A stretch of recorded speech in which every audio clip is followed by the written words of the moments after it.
should have asked permission. Rubbish.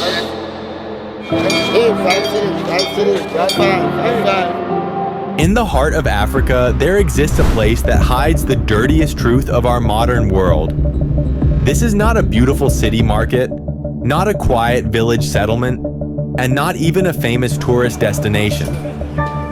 This is Agbogbloshe, the world's largest electronic graveyard, lying on the edge of Ghana's capital, Accra.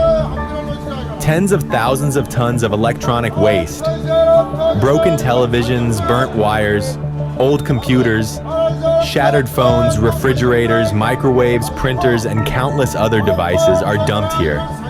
And this isn't waste from Ghana's own factories, but from the rich nations of Europe, America, and Asia. The question is, when you buy a new phone, replace your old one, or throw away an outdated laptop, where does it really go? Does it disappear within your own city? Number. It travels thousands of kilometers across the ocean, packed into ships, and ends up in Africa. And among all poor African nations, Ghana carries the heaviest burden. An estimated 20 million people are thought to earn their livelihoods in the global waste industry, collecting, disposing, repairing, or repurposing a wide range of materials and products.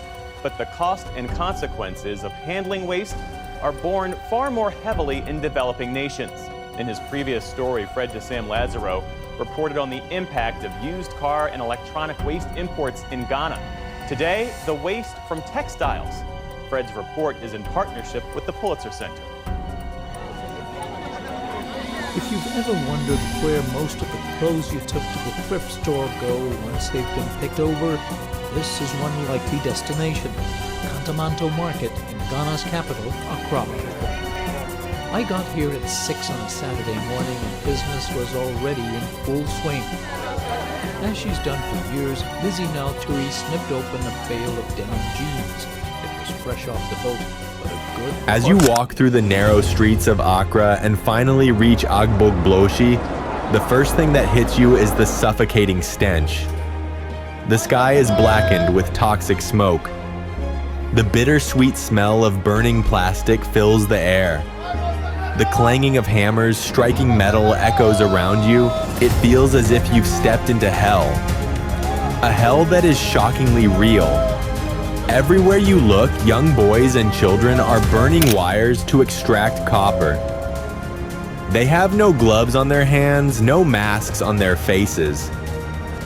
With bare hands, they touch heated metals, inhaling poisonous fumes, risking their lives for just a few dollars.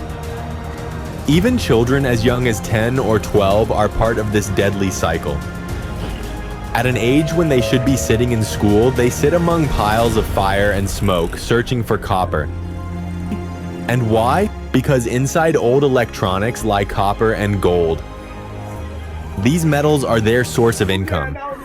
After an entire day of burning wires, they barely make a few dollars. But those few dollars stand between life and starvation. The deadliest truth, however, is this. The toxic air they breathe is slowly writing their death sentence. Scientists have tested the soil and water of this area and discovered alarmingly high levels of lead, mercury, arsenic, and other lethal chemicals. These poisons are not only killing the workers, but also spreading sickness among nearby communities. Think about it. Children play in soil laced with lead. Families drink water contaminated with poison. Agbogbloshe isn't just a dump site, it is a factory of slow death. But why does this waste come to Ghana in the first place? Rich countries have devised a clever trick. They ship their old electronics under the label of secondhand goods and donations. On the surface, it looks like they are helping poor nations. Look, we donated computers so that children can study. But the reality is far darker. Around 70 to 80% of these devices don't even work. They end up directly in landfills or in Agbogbloshe, where they are burned. In truth, it's not aid, it's toxic waste export.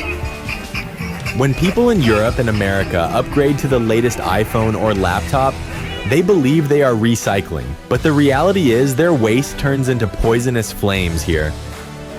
And in those flames, the workers of Ghana burn. Agbog Blashi looks like a scene straight out of a science fiction nightmare. Piles of scrap metal, skies filled with black smoke, children covered in soot working among blazing fires, and in the distance the shining towers of modern Accra. On one side, the city glitters with progress. On the other, just a few kilometers away, lies this hell. This contrast shakes you to your core. The Ghanaian government has tried many times to shut this place down, to clean it, to provide safety for workers.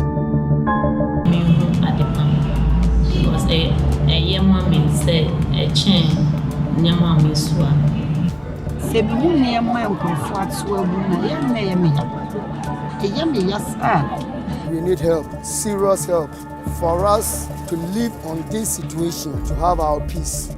But we don't have peace. But the harsh truth is that thousands of families depend on this toxic trade for survival. If Agbog Blashi is shut, they will starve. This creates a cruel catch-22 situation. They cannot leave it open and they cannot shut it down either. When you talk to the workers, they say, "We know this is destroying our health. But if we don't work here today, tomorrow our children will die of hunger." That helplessness breaks your heart. Agbog Blashi is not just a place.